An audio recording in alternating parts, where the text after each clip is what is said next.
Le 21 mai 2024, un vol de Singapore Airlines rencontre des turbulences imprévues au-dessus du bassin de l'Irrawaddy au Myanmar, l'ex-Birmanie. Nous n'avons même pas eu le temps de comprendre qu'il s'agissait de turbulence. Les gens hurlaient, ils paniquaient. On se dit qu'on va mourir. Une baisse d'altitude soudaine projette les passagers et l'équipage à travers la cabine. Les gens ont été éjectés de leur siège vers le plafond et sont retombés violemment. Des dizaines d'entre eux sont blessés à la tête ou au cervical. Plein de gens avaient des plaies terribles à la tête. Du sang coulait sur leur visage. Ce documentaire analyse minute par minute l'incident du vol SQ321. Si je me tiens ici, ma tête va aller heurter le plafond. Ce qu'ont vécu les passagers Partout où vous regardiez, quelqu'un avait besoin d'aide. et le sang-froid qui a permis un atterrissage en sécurité. C'est le type de turbulence le plus difficile. Vous ne pouvez pas les prévoir. Nous nous plongerons dans la science des turbulences. L'environnement se réchauffe. Nous allons donc observer une augmentation des turbulences. Et découvrirons les innovations qui garantissent notre sécurité. On m'a raconté que certaines ailes peuvent se tordre à tel point que les extrémités se touchent et elles ne cassent toujours pas. Devant le nombre croissant d'incidents liés aux turbulences, chaque passager d'avion devrait regarder ce documentaire. C'est le genre de moment qui reste gravé dans votre esprit à jamais.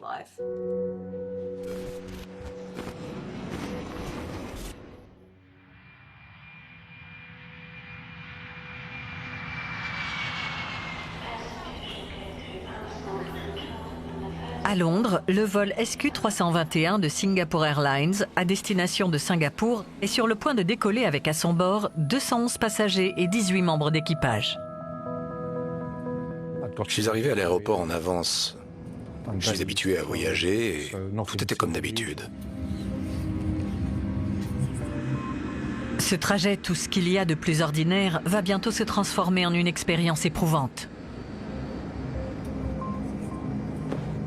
Je me suis assis à ma place. Le passager à côté de moi a engagé la conversation, comme cela arrive souvent.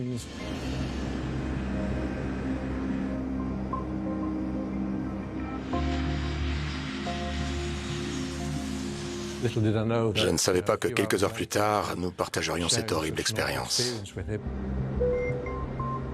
Nous partions en voyage pour notre lune de miel. Nous attendions ce jour avec impatience.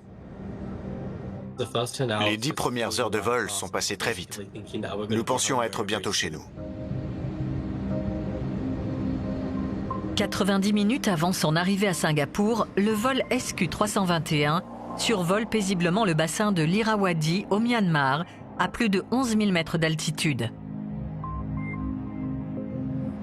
Les lumières sont rallumées et le personnel de cabine s'apprête à servir le petit déjeuner. Les passagers vont aux toilettes et se dégourdissent les jambes. Détail important, beaucoup ont détaché leur ceinture, inconscients du danger qui les attend.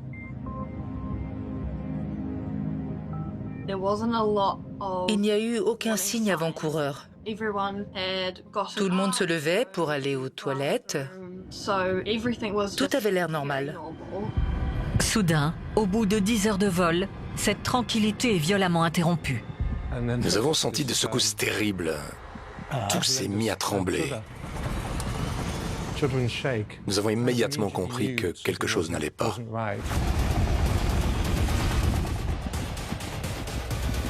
L'avion rencontre d'importantes turbulences. Il est soudain poussé vers le haut. Les passagers et l'équipage n'ont pas le temps de réagir. Je n'ai pas compris qu'il s'agissait de turbulence. J'ai cru que l'avion était entré en collision avec quelque chose ou que le moteur avait un problème. Pris dans un courant ascendant, l'avion est poussé de près de 120 mètres vers le haut, ce qui entraîne de violentes vibrations. Les passagers sont comme écrasés sur leur siège.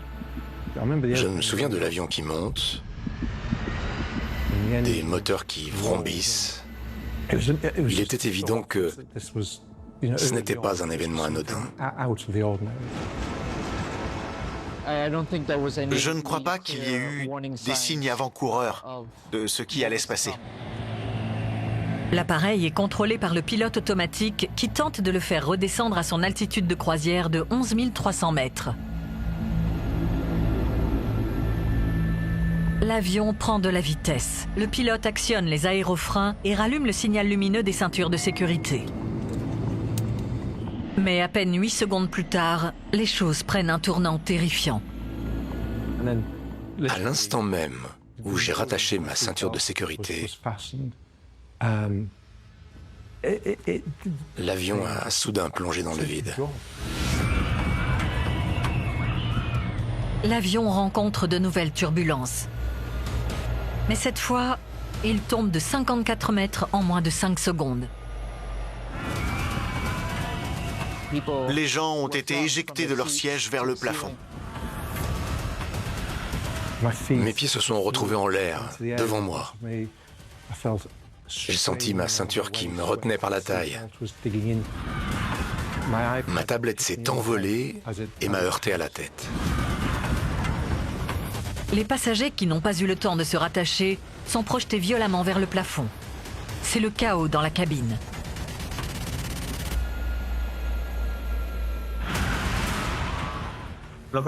Ce jour-là, je me souviens que j'étais comme collé au plafond. Je voyais des gens en l'air comme moi. À partir de cet instant, j'ai ressenti une immense douleur. Les gens hurlaient et criaient. À ce moment-là, c'est la confusion totale. Ma femme faisait une crise de panique et j'essayais de la réconforter en lui disant que tout allait bien se passer. Mais intérieurement, je pensais qu'on n'allait pas s'en sortir. Les panneaux situés au-dessus des sièges sont arrachés, faisant tomber les masques à oxygène. Même les coffres à bagages sont endommagés par les passagers qui se cognent dedans. Lorsque l'avion cesse de tomber, les passagers collés au plafond s'écrasent au sol. Que vient-il de se passer? La réponse tient aux forces gravitationnelles ressenties à cause des turbulences. Si je suis ici, assis dans cet avion, et que cet avion est en mouvement, je me déplace à la même vitesse et dans la même direction que l'avion. Si l'avion change subitement de direction, mon corps essaie de rester au même endroit. Donc si l'appareil tombe subitement, mon corps essaie de rester à la hauteur où il était.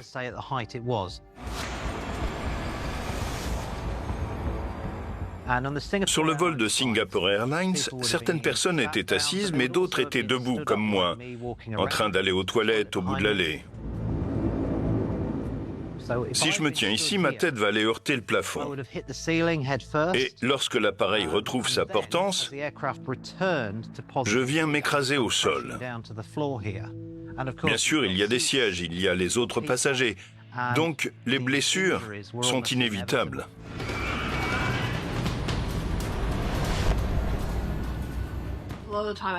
J'ai gardé les yeux fermés la majorité du temps. Je me disais que si je mourais, il valait mieux que j'ai les yeux fermés. Je pense que mon cerveau m'a fait occulter la réalité du moment. Je pensais que c'était la fin pour nous. J'ai vu ma vie défiler devant mes yeux et j'ai regardé mon mari. J'ai lu la terreur sur son visage. Cela a dû être absolument terrifiant. J'ai regardé les chiffres. À un moment, l'appareil a chuté de 54 mètres en 4,6 secondes.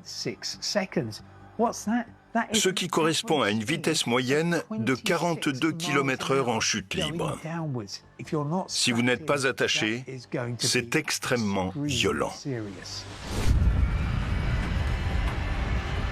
Les pilotes reprennent le contrôle de l'appareil manuellement. L'incident n'aura duré qu'1 minute, mais il laisse derrière lui une cabine ravagée et plusieurs blessés parmi les passagers et l'équipage. J'ai regardé derrière moi pour voir comment tout le monde allait. C'est là que j'ai compris l'ampleur des dégâts. Plein de gens avaient des plaies terribles à la tête. Du sang coulait sur leur visage. Autour de nous, c'était le chaos complet. L'intérieur de l'avion était très endommagé. C'était un désastre. On se serait cru dans un film quand on voit un avion s'écraser. Beaucoup de membres de l'équipage boitaient. Ils étaient blessés. Il y avait une personne par terre. Je ne la voyais pas, mais je voyais des gens se précipiter vers elle pour lui faire un massage cardiaque. Au milieu de ce chaos terrifiant, un passager a fait un arrêt cardiaque. Il s'agit désormais d'une situation d'urgence. Les pilotes doivent dérouter l'appareil et se poser dès que possible. Dans ce genre de situation, vous savez que vous n'avez aucun contrôle. Vous ne pouvez rien faire. Nous avons juste prié pour rentrer chez nous sains et saufs. Beaucoup d'entre nous ont déjà ressenti des turbulences en avion. Mais de quoi s'agit-il exactement? Les turbulences désignent tout ce qui va perturber le flux d'air. Ce qui se produit, c'est que l'air ne circule plus dans une seule direction, ni à la même vitesse. Si le flux d'air se déplace, l'avion va essayer de le suivre. C'est ce qui donne cette sensation désagréable lorsqu'on est à bord à ce moment-là. Le pilote a également du mal à bien contrôler son appareil. Il existe 3 causes principales de turbulences. La première, bien sûr, c'est lorsqu'on traverse un orage. En général, on évite. La deuxième, plus surprenante, c'est lorsqu'on survole une chaîne montagneuse. Et puis, il y a une troisième catégorie, ce qu'on appelle les courants de jet, qui peuvent devenir instables et créer des turbulences invisibles. Ce sont ce type de turbulences que le vol SQ-321 aurait rencontré. La meilleure façon de le décrire, c'est de penser aux traînées de condensation derrière les avions. Parfois, on les voit qui deviennent ondulées. Rien d'autre autour ne laisse penser qu'il y a des turbulences dans l'air. Mais si vous voyez des traînées ondulées, vous savez qu'il y a des turbulences. Les turbulences invisibles sont simplement des turbulences dont on ne voit pas la cause.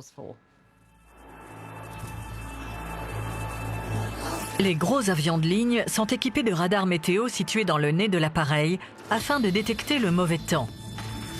Mais pourquoi les turbulences invisibles sont-elles si difficiles à détecter? Tout est dans le nom. S'il n'y a aucun nuage ni aucune traînée, elles sont littéralement invisibles. Non seulement à l'œil nu, mais également pour les radars. Les instruments de bord s'appuient sur les gouttes d'eau en suspension dans les nuages pour renvoyer le signal radar à l'appareil et détecter les turbulences. C'est pour cela que c'est dangereux. Cela peut survenir à tout moment. Vous ne les détectez qu'au moment où vous entrez dedans. Sur le vol SQ-321 de Singapore Airlines, le personnel de cabine s'occupe des blessés et tente de restaurer le calme. C'était une scène de guerre. Partout où vous regardiez, quelqu'un avait besoin d'aide. L'oreille coupée, du sang sur sa chemise, ou bien quelqu'un en pleurs. Les pilotes réenclenchent le pilote automatique. Leurs milliers d'heures d'entraînement au vol leur ont permis d'avoir les bons réflexes dans ce type d'incident. Tous les 6 mois, les pilotes doivent suivre une formation obligatoire portant sur la maintenance et les situations d'urgence, comme les turbulences sévères. Je stabilise, je règle la poussée, et nous allons entamer notre virage à gauche pour mettre le cap sur Bognor. À l'aéroport de Luton, l'instructeur Ryan Visser utilise un simulateur de vol à plusieurs millions d'euros pour entraîner les pilotes à réagir face à des turbulences invisibles. Nous sommes à bord d'un Airbus A320, du moins sa version simulée. C'est une simulation sur 6 axes. La plateforme mobile est en dessous de nous.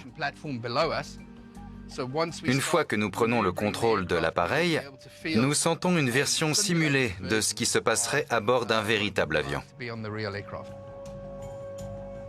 Pour cette démonstration, je vais demander à Vogt s'il peut introduire quelques turbulences modérées. L'entraînement commence avec des turbulences peu importantes. La cabine tremble alors que l'appareil traverse des nuages en bordure d'un orage. Vous commencez à sentir les effets des turbulences modérées. Comme vous pouvez le voir, c'est déjà assez difficile de contrôler son appareil.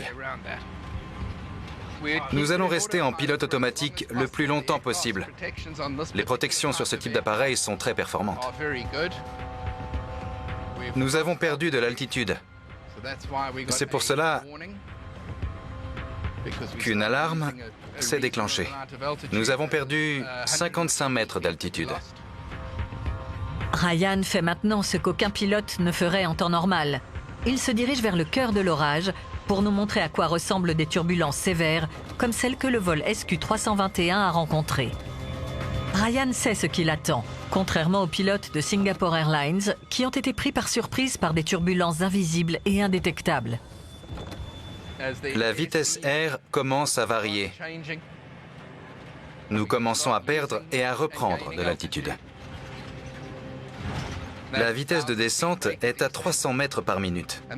Ces turbulences sont dangereuses car elles sont imprévisibles. On ne peut pas les voir, comme leur nom l'indique. À partir de 150 à 300 mètres par minute de vitesse ascensionnelle, ça devient très compliqué. Voilà. Ce sont les turbulences les plus sévères que l'on peut simuler sur cet appareil. Il s'agit d'une simulation, mais les effets sur l'appareil sont les mêmes que ceux des turbulences rencontrées par le vol SQ-321. Alors, quelle a été la réaction des pilotes? Quand ils ont réalisé qu'ils étaient dans une zone de turbulence, la première chose qu'ils ont faite a probablement été d'appuyer ici pour allumer le signal lumineux des ceintures de sécurité. Ensuite, ils ont probablement désactivé le pilote automatique avant de tenter de remettre l'appareil en douceur dans sa position de vol initiale. Ensuite, leur but était simplement de garder le contrôle de l'appareil. Ce qu'ils ont pu faire également, c'est essayer de contourner ou de s'échapper de la zone de turbulence. Un peu plus tard, ils ont réduit leur altitude et modifié leur itinéraire pour se poser rapidement, afin que les personnes blessées puissent être soignées. La réaction des pilotes permet de stabiliser rapidement l'appareil. Certes, les dégâts causés par les changements d'altitude rapides de l'avion ont été terribles, mais les pilotes ont évité un drame potentiellement bien plus grave. La situation a été très difficile à gérer pour les pilotes de Singapore Airlines. C'était un vol tranquille et soudain, il y a eu cette énorme variation d'altitude. Ils ont eu très peu de temps pour réagir. Imaginez que vous êtes en voiture, sur une route parfaite, vous roulez à la vitesse maximale autorisée, tout va bien et soudain, des trous apparaissent sur la route. Cela vous donne une idée des difficultés auxquelles ils ont dû faire face.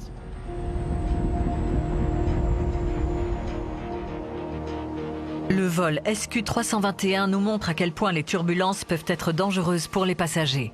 Mais dans quels endroits du globe sont-elles les pires? Vous auriez du mal à trouver un seul coin de l'atmosphère dans lequel il n'y a aucune turbulence. Tous les types de turbulences sont potentiellement dangereux pour les aéronefs. Il y a quelque temps, un avion cargo survolait les montagnes rocheuses aux États-Unis et il a rencontré des turbulences très importantes. Les pires que l'on puisse rencontrer, celles que l'on qualifie d'extrêmes. La plupart des pilotes n'en feront jamais l'expérience, même s'ils passent 40 ans à voler. Ces turbulences étaient si puissantes qu'en plein vol, l'un des 4 moteurs s'est détaché et s'est écrasé au sol. C'est un événement extrêmement rare. L'appareil a réussi à se poser sans plus de dégâts, mais ce genre de choses peut arriver. À bord du vol SQ-321, le personnel de bord, également très secoué, s'occupe des blessés. Jeffrey Kitchen, un passager britannique, a fait une crise cardiaque pendant l'incident. Le personnel de Singapore Airlines a d'abord pensé aux passagers. Désolé. Ils n'ont pas perdu une seconde pour nous venir en aide, sans penser à eux. Et ils ont fait tout ce qu'ils pouvaient pour soigner les blessés.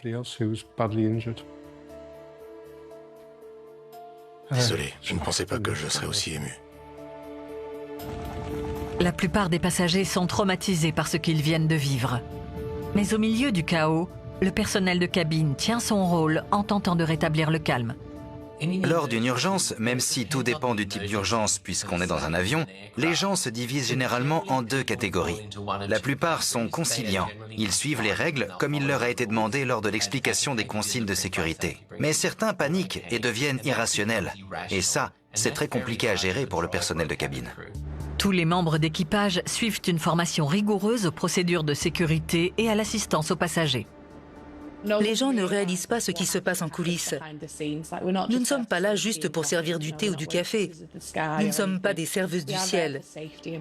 Nous sommes là pour la sécurité et la protection des passagers. Avant chaque vol, il y a une réunion au cours de laquelle on nous pose des questions aléatoires sur les procédures de soins. Si on n'a pas la réponse, on ne part pas. Donc, il faut tout connaître sur le bout des doigts. Les membres du personnel de cabine sont donc là pour assurer la sécurité des passagers. Mais en cas de turbulence, ils sont les plus exposés car ils sont souvent debout pendant le vol. Nous étions sur un vol entre Cuba et Manchester.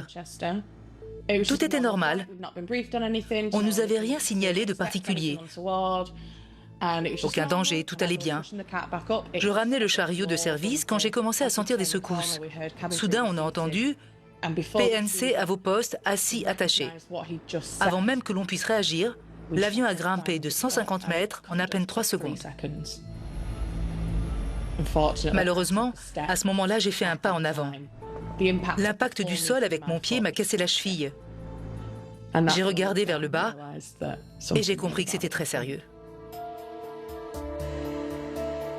Eden souffre d'une fracture complexe à la jambe et à la cheville, provoquée par le changement brusque des forces gravitationnelles dû au même type de turbulences invisibles que le vol SQ-321 a rencontré. J'ai passé 7h30 allongée au fond de la cabine. Mes collègues se sont occupés de moi tout en continuant à assurer leur service. Ce qu'ils ont fait était incroyable. J'étais en confiance car je savais qu'on allait s'occuper de moi. Eden a subi 3 opérations de la jambe et a passé 14 jours à l'hôpital. Aujourd'hui encore, 5 ans plus tard, elle doit suivre un traitement régulier. Heureusement, l'os n'a pas percé la peau. Mais j'ai vu qu'il était complètement sorti de l'articulation. Je voyais le dessous de ma chaussure. Mon pied était tordu et l'os partait dans l'autre sens. Bien sûr, le personnel navigant est formé pour réagir en cas de turbulence. En tant que personnel navigant commercial, nous sommes formés spécifiquement aux turbulences. Nous inspectons la cabine pour voir si tout le monde est attaché et si les sacs sont bien rangés. Le commandant de bord sait ainsi que même si l'appareil subit des secousses, la cabine est sécurisée et personne ne risque d'être blessé. Bien sûr, si les turbulences sont sévères et soudaines, le personnel navigant doit s'asseoir et s'attacher immédiatement. Nous pouvons ensuite faire une annonce depuis notre siège pour dire aux passagers de s'attacher s'ils ne l'ont pas déjà fait. Si le personnel de cabine est préparé aux turbulences, ce n'est pas le cas des passagers. Pour ceux qui ont déjà peur de prendre l'avion, les turbulences peuvent être traumatisantes. Ils vont s'agripper à leur siège. Ils vont s'assurer que leur ceinture est bien attachée. Les turbulences affectent les personnes différemment. C'est une question de contrôle. Ils ne contrôlent pas l'appareil. Ils doivent faire confiance à quelqu'un d'autre pour gérer la situation. C'est généralement ce qui exacerbe les peurs. À bord du vol SQ-321, les pilotes ont repris le contrôle de l'appareil et demandent un atterrissage d'urgence dans l'aéroport le plus proche pouvant les accueillir, celui de Bangkok. Le pilote a fait une annonce via les haut-parleurs pour dire qu'en raison des multiples blessés, ils allaient dérouter l'avion et que du personnel médical nous attendait à l'atterrissage. À l'atterrissage, la cabine est sans dessus-dessous. C'est là que nous avons réalisé la violence de l'incident. Il y avait des plateaux repas et des magazines partout sur le sol. Alors que l'on nous évacuait, je me suis retourné pour prendre une photo de l'avion. C'était assez incroyable de voir cet énorme engin posé sur le tarmac et de se dire qu'une heure avant, il avait été secoué en plein air comme Un vulgaire jouet en plastique. C'était extraordinaire comme image. 104 passagers sont blessés. Leurs affaires sont éparpillées dans tout l'avion. Vu de l'extérieur, l'avion semble pourtant intact. Il faut bien noter que les dégâts sont exclusivement internes. Ils ont été causés par les personnes qui ont heurté les parois de la cabine. Il est très important de souligner que la structure de l'appareil n'a pas été endommagée par les turbulences. Comment l'avion a-t-il résisté à ces violentes secousses au-dessus du Myanmar? La structure des avions est conçue pour résister à tous les types de turbulences que l'on peut rencontrer. Chaque appareil doit prouver qu'il est capable de voler dans n'importe quelle condition. Quand un nouveau modèle d'avion est conçu, il subit toute une série de tests. L'un de ces tests est appelé « test de flexibilité des ailes ». Comme le nom l'indique, vous tordez les ailes au-delà de ce que pourraient leur infliger les turbulences les plus sévères que l'appareil serait susceptible de rencontrer. Les ailes sont traditionnellement faites d'un alliage d'aluminium spécifique à l'aéronautique afin d'être solides, légères et flexibles. Ces images d'un test de 2013 montrent les ailes d'un Airbus capable de se tordre sur plus de 5 mètres, confirmant leur capacité à résister à des turbulences sévères. Aujourd'hui, les constructeurs utilisent du plastique combiné à de la fibre de carbone pour rendre les ailes encore plus flexibles. On m'a raconté que certaines ailes peuvent se tordre à tel point que les extrémités se touchent et elles ne cassent toujours pas. Les avions modernes doivent subir des tests de résistance correspondant au moins au double des forces auxquelles ils seront soumis. Lors des turbulences, les ailes ne peuvent pas se casser parce qu'elles sont conçues pour résister à pire. Si je regarde par le hublot et que je vois l'aile se tordre, je devrais me dire « Bon sang, les hommes et les femmes qui ont construit ces appareils sont de brillants ingénieurs », plutôt que de me dire « Oh mon Dieu, on va tous mourir ». Leur conception à la pointe de la technologie et les tests rigoureux qu'ils subissent signifient qu'aucune turbulence ne provoquera la chute d'un avion. Aucun avion de ligne n'a subi d'accident fatal en 2023. C'est une réussite extraordinaire. Historiquement, l'aviation n'a jamais été aussi sûre. Pourtant, même les scientifiques les plus aguerris peuvent réagir comme le commun des mortels quand leur avion se met à faire des bonds incontrôlés. Quand vous sentez que vous vous soulevez de votre siège, toutes les équations, les maths et les théorèmes scientifiques passent à la trappe. On revient à un état primitif, notre cœur s'emballe. Même les spécialistes des turbulences ne sont pas immunisés contre la peur en avion. C'est une confession que je vous fais là. Quelques semaines après les événements tragiques du vol SQ-321, un autre incident impressionnant confirme la résilience des avions modernes. Le 9 juin 2024, un avion d'Austrian Airlines traverse une tempête de grêle inattendue lors de sa descente vers l'aéroport de Vienne. L'incident de Vienne est très intéressant. Je n'avais jamais vu de dégâts semblables sur le nez d'un avion auparavant. L'avion traverse des turbulences, semant la panique chez les passagers. La compagnie aérienne déclarera plus tard que le radar de bord n'a pas détecté la tempête. Peut-être que le radar n'a pas fonctionné, ou peut-être que c'était un cas extrêmement rare où la tempête n'était pas assez grosse pour être détectée. La grêle arrache le fuselage du nez de l'appareil. Mais les dégâts ne sont pas aussi importants qu'il y paraît. Le fuselage du nez n'est là que pour l'aérodynamisme. Il protège le radar météo de l'avion. Il est très léger et il n'a pas besoin d'être particulièrement résistant. La grêle endommage également le pare-brise du cockpit. Et ça, à mon avis, ça présente beaucoup plus de danger. Les vitres ont résisté aux impacts de la grêle, mais cela aurait pu être dramatique. En 1990, un pilote de British Airways est aspiré hors du cockpit après l'explosion d'une vitre. Il a détaché sa ceinture de sécurité peu après le décollage. Il survivra grâce à un collègue qui le retient par la jambe, tandis que l'appareil se pose en urgence. Sur le vol d'Austrian Airlines, les vitres endommagées empêchent les pilotes de voir la piste d'atterrissage. Ils doivent s'appuyer sur le pilote automatique pour se poser en toute sécurité. C'était assez extrême. Je n'avais jamais rien vu de tel. Mais il s'est posé sans encombre. Je crois que c'est ça qu'il faut retenir, surtout si on a peur en avion. Même un appareil endommagé peut se poser en toute sécurité. Si les ingénieurs ont fait d'énormes progrès pour sécuriser la structure des avions, il existe peu de protection pour les passagers projetés à travers la cabine par les turbulences. Lorsque nous concevons des avions, la sécurité est la première chose à laquelle nous pensons. La deuxième est probablement la réduction du poids total de l'appareil. L'intérieur est pensé pour avoir une masse minimale. C'est pour cela que vous ne trouverez pas de rembourrage sur les parois au cas où quelqu'un se cognerait dedans lors des turbulences. Sur l'aéroport de Bangkok, les passagers du vol SQ321 les plus sévèrement touchés sont évacués sur des civières. Des gens avaient du sang sur eux, sur le visage, sur la tête. Dans la cabine, on voyait des traces de choc au plafond. Les masques à oxygène pendaient. Il y avait du sang sur la coudoir devant moi. C'est là que j'ai réalisé la gravité de l'incident. Après l'atterrissage, une femme derrière nous a fait un malaise. Ils nous ont dit qu'elle était sous le choc. Tous ces gens ensanglantés et blessés, c'était vraiment la pire chose qu'on puisse imaginer voir dans un avion.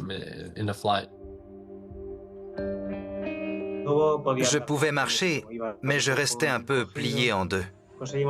Nous sommes finalement descendus de l'avion et j'avais toujours mon oreiller cervical autour du cou. Ils m'ont dit de le garder et de ne pas bouger le cou parce que j'avais très mal au dos. C'est drôle parce qu'en fait, je pense qu'il m'a sauvé la vie, car j'avais une vertèbre fracturée.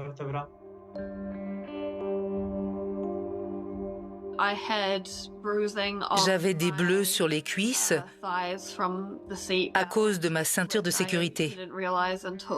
Je ne les ai vus qu'en rentrant chez moi. Sinon, je n'ai pas été blessée justement parce que ma ceinture était attachée.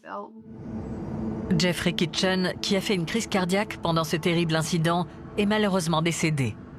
De nombreux autres passagers sont grièvement blessés. Certains en garderont des séquelles. Ils sont transportés en urgence à l'hôpital Samitivesh Srinakarine de Bangkok.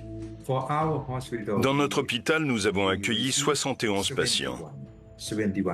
41 d'entre eux ont été admis en soins intensifs, répartis dans 2 salles. Je crois que ce jour-là, 30 médecins et plus de 200 infirmiers et infirmières ont été mobilisés.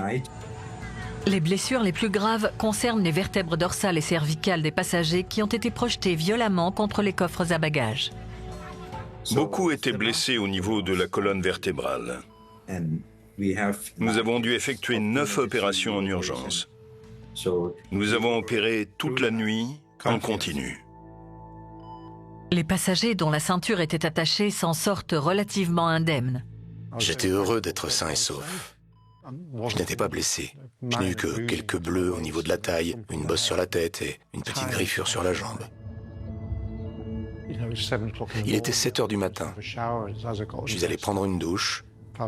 En me déshabillant, j'ai vu du sang sur mes vêtements, sur l'arrière de mon pantalon. Je ne l'avais pas remarqué.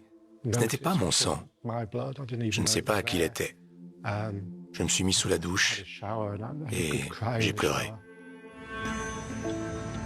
L'incident fait rapidement les gros titres de la presse internationale. Il semble que les cas de turbulences sévères soient de plus en plus communs. Les passagers partagent régulièrement ces expériences terrifiantes sur les réseaux sociaux. Nous en entendons parler plus souvent, mais les turbulences sont-elles vraiment plus fréquentes qu'avant ? Depuis que les satellites se sont mis à observer l'atmosphère, dans les années 1970, on a constaté une augmentation nette du nombre de turbulences atmosphériques. Si l'on prend l'exemple de l'Atlantique Nord, qui est un couloir aérien très emprunté, sur 3 zones de turbulence invisibles sévères, on sait que l'une d'entre elles est due au changement climatique. Les 2 autres étaient déjà présentes. Pour faire simple, ce que l'on fait avec le changement climatique, c'est que l'on introduit plus d'énergie dans l'atmosphère. Et plus d'énergie signifie plus de turbulences. Si le changement climatique continue sur sa lancée, bientôt, nous observerons que 2 zones de turbulence sur 3 y sont liées et qu'une seule se trouve là naturellement. Cette augmentation de 50% des turbulences sévères depuis les années 1970 a également entraîné une hausse des accidents sur les vols commerciaux. Entre 2011 et 2024, on a dénombré 248 cas de turbulences où au moins un passager a été blessé. Presque aucune compagnie aérienne n'est épargnée par les turbulences. En juillet 2024, 30 passagers sont blessés lorsqu'un avion d'Air Europa se rendant de Madrid à Montevideo traverse une zone de turbulence au-dessus de l'Atlantique. Dans une scène insolite, un homme se retrouve coincé dans un des coffres à bagages après avoir été projeté en l'air. L'incident récent le plus grave a eu lieu à bord du vol HA-35 d'Hawaiian Airlines entre Phoenix et Honolulu en décembre 2022. 35 personnes sont blessées, dont un bébé de 14 mois. Un autre cas de turbulence sévère est enregistré à peine 5 jours après celui du vol SQ-321. Après des vacances en Thaïlande, un jeune couple irlandais embarque à bord d'un vol de Qatar Airlines. J'avais un casque sur les oreilles et je regardais un film pour passer le temps. Soudain, l'avion a chuté. On se serait cru dans des montagnes russes. J'ai senti mon estomac se soulever. C'était le chaos autour de nous. Personne ne savait ce qui se passait. La première personne que j'ai vue réagir, c'était une hôtesse de l'air. Elle s'est levée très vite et a dit à tout le monde d'attacher sa ceinture. Je me souviens juste que j'ai attrapé son bras et que j'ai dit « Ça va aller, tout va bien se passer », alors qu'on tombait. Quand tout s'est arrêté, il y a une seconde de silence. On entendait des gens pleurer, des bébés pleurer. Tout le monde regardait autour de lui en disant « Ça va, vous allez bien ?» Et puis moi aussi, je me suis mise à pleurer. Les passagers ne le savent pas encore, mais comme le vol SQ-321, leur avion a rencontré des turbulences invisibles. C'était une expérience terrifiante. Nous nous sommes rassurés en nous disant qu'au moins nous étions ensemble. Quoi qu'il arrive, nous pouvions nous tenir la main et tenter de nous en sortir. 12 personnes sont blessées. Le bilan aurait été bien plus dramatique si plus de passagers avaient eu leur ceinture détachée, comme c'est le cas sur le vol Singapore Airlines. Ça peut arriver sur n'importe quel vol. On était heureux de rentrer enfin en Irlande, sains et saufs. Tandis que notre monde se réchauffe et que les turbulences augmentent, des scientifiques tentent de trouver des solutions pour faire face à ce risque potentiel pour les passagers. À l'université de Cranfield, au Royaume-Uni, l'un des objectifs est de réduire l'impact même de l'aviation sur le réchauffement climatique. L'aviation est responsable du réchauffement climatique à hauteur d'environ 3%. Nous travaillons donc d'arrache-pied pour réduire l'empreinte de l'aviation. L'un des moyens d'y arriver est de trouver des carburants plus écologiques. Le kérosène est un dérivé du pétrole brut et représente environ 6% de la production mondiale de carburant. L'une des solutions pour décarboniser l'aviation est d'utiliser l'hydrogène liquide comme vecteur d'énergie. Ainsi, nous n'aurons plus de rejet de CO2 comme avec le kérosène. Mais les avions de ligne actuels ne sont pas assez gros pour transporter l'énorme volume d'hydrogène liquide nécessaire même pour un vol très court. Il faudrait envisager une refonte totale du modèle basique de l'avion que nous connaissons depuis des décennies.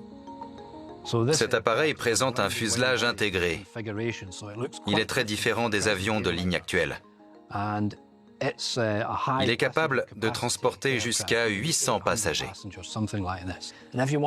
Si on veut embarquer une grande quantité d'hydrogène liquide, il faut une configuration comme celle-là, avec un important volume intérieur qui laisse la place à de grands réservoirs. Même si ce concept révolutionnaire est une solution, nous ne le verrons pas voler tout de suite. Il faudra peut-être attendre une vingtaine d'années avant de voir des appareils comme celui-là. Dans l'aéronautique, nous progressons très lentement pour être sûrs de maintenir toujours le même niveau de sécurité. Pour l'heure, les scientifiques essaient de trouver des moyens de mieux prévoir les turbulences pour permettre aux avions de les éviter autant que possible. Quand j'ai commencé à travailler sur les prévisions de turbulences il y a 20 ans, nous étions capables de prévoir avec précision environ la moitié de toutes les turbulences présentes dans le ciel. Aujourd'hui, nous en sommes à 75% de précision.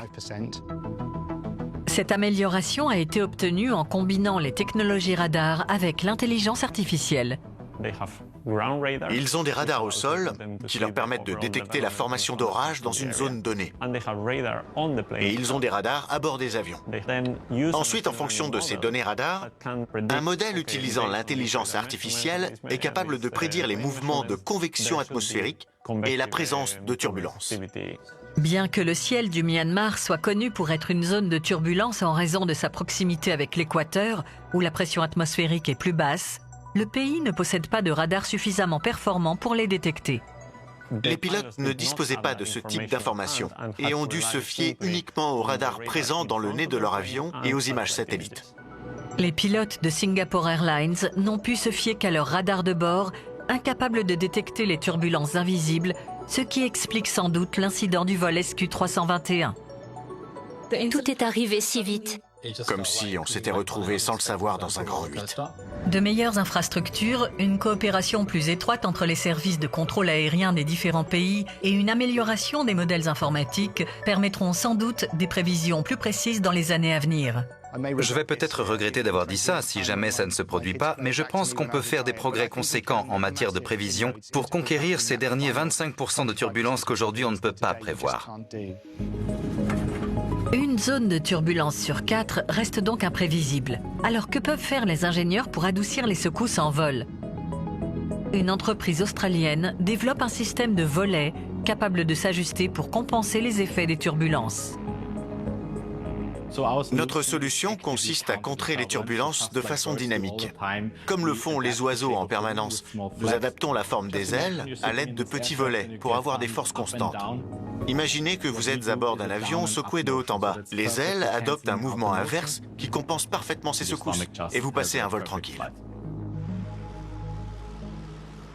Dans cette simulation par ordinateur, l'avion de droite est secoué par des turbulences modérées.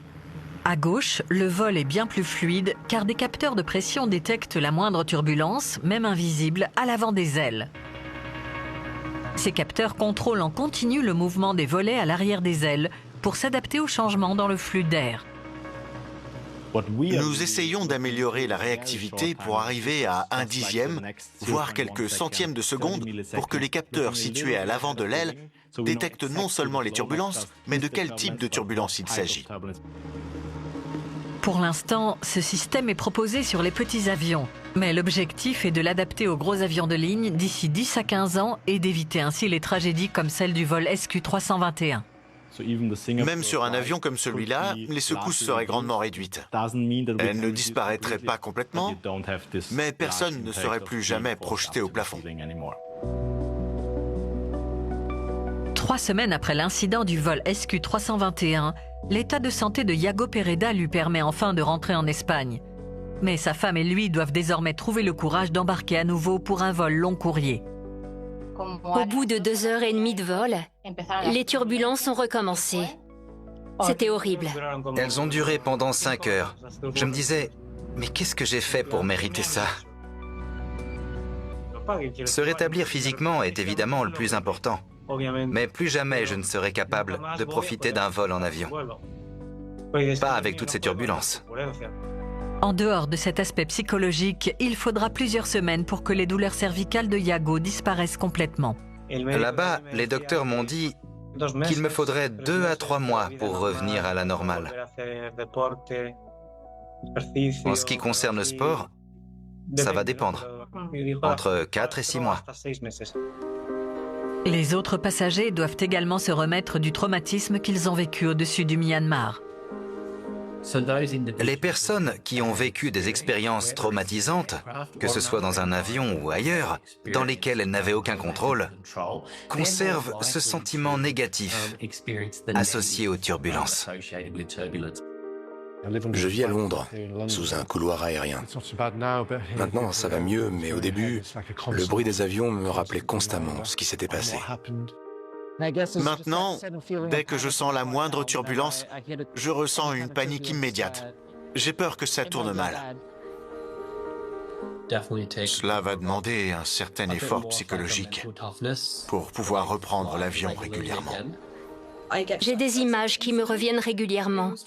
C'est le genre de moment qui reste gravé dans votre esprit à jamais. 6 semaines après l'incident, 3 personnes sont toujours hospitalisées à Bangkok. La Convention de Montréal prévoit que les compagnies aériennes doivent dédommager toute personne blessée lors de turbulences, qu'elles aient pu être évitées ou non. 20 jours après le vol, Singapore Airlines fait donc une offre à ses passagers. Singapore Airlines a très rapidement fait une proposition. Pour tous les blessés légers, nous sommes sincèrement désolés. Voici $10 000. Et ils ont augmenté la somme pour ceux qui avaient malheureusement été blessés plus grièvement par les turbulences.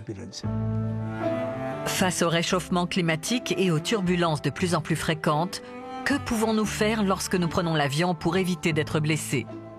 Quand vous prenez la voiture, vous ne vous dites pas « Oh, c'est un long trajet, je vais détacher ma ceinture ». Ça n'aurait aucun sens. Alors pourquoi le faire dans un avion? Gardez votre ceinture attachée, elle est là pour vous protéger. Peu importe si le signal lumineux est allumé ou non, gardez votre ceinture. Évidemment, vous pouvez aller aux toilettes, mais quand vous revenez à votre place, rattachez-la. Même si elle n'est pas très serrée, elle vous empêchera d'être projeté au plafond. J'ai réalisé un sondage sur les réseaux sociaux. J'ai posé la question, la ceinture devrait-elle être obligatoire en avion, sauf quand on se rend aux toilettes? J'ai été très surpris. Parmi les personnes qui ont choisi de répondre, 5 sur 6 ont répondu « Oui, rendez-la obligatoire ». La meilleure chose à faire est d'avoir le moins d'objets possible avec soi. Si vous avez un ordinateur portable, rangez-le dans le coffre à bagages plutôt que de le poser à côté de vous où il pourrait s'envoler en cas de turbulence. Sinon, le meilleur conseil est celui que j'ai donné avant chaque décollage pendant 20 ans. C'est-à-dire, gardez votre ceinture attachée quand vous êtes assis à votre place. Je suis déterminé à ne pas arrêter de prendre l'avion. Je sais bien que je vais être à l'affût de la moindre secousse, du moindre mouvement, mais je m'assurerai que ma ceinture est bien attachée tout au long du vol.